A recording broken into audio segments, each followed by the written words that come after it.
Hi అండి, welcome to humming cookery. నేను మీ శ్రవంతి. ఈరోజు కర్బూజా మిల్క్ షేక్ ఎలా చేయాలో చూద్దాం. ఈ కర్బూజా తీసుకోవడం వల్ల మనకి చాలా చలవ చేస్తుంది. ఇందులో విటమిన్స్ కూడా ఎక్కువగా ఉంటాయండి. ఇంకా లేట్ చేయకుండా ఎలా చేయాలో చూసేద్దామా.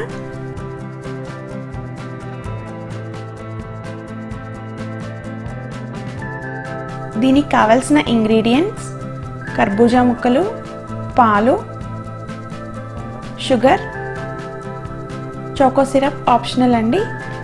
ఇప్పుడు ప్రాసెస్ చూద్దాం. ముందుగా కట్ చేసుకున్న కర్బూజా ముక్కల్ని మిక్సీ జార్లో యాడ్ చేసుకొని షుగర్ వేసి బ్లెండ్ చేయండి.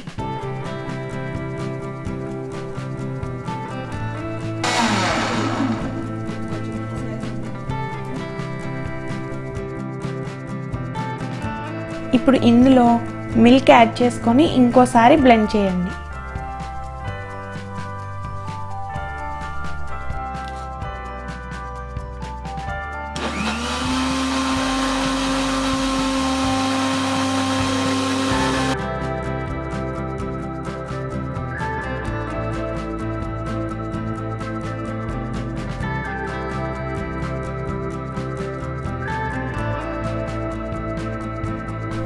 అంతే అండి, కర్బూజా మిల్క్ షేక్ రెడీ. ఇప్పుడు సర్వింగ్ గ్లాస్ని చాకో సిరప్తో గార్నిష్ చేసి సర్వ్ చేసుకుంటే ఎంతో టేస్టీగా ఉంటుంది. మీరందరూ తప్పకుండా ట్రై చేసి ఎలా వచ్చిందో నాకు కామెంట్స్లో చెప్పండి. ఈ వీడియో మీకు నచ్చినట్లయితే లైక్ చేసి, షేర్ చేసి, సబ్స్క్రైబ్ చేయండి. అలాగే నోటిఫికేషన్స్ కోసం పక్కనే ఉన్న బెల్ ఐకాన్ని క్లిక్ చేయండి. ఇంకో రెసిపీతో నెక్స్ట్ వీడియోలో కలుద్దాం.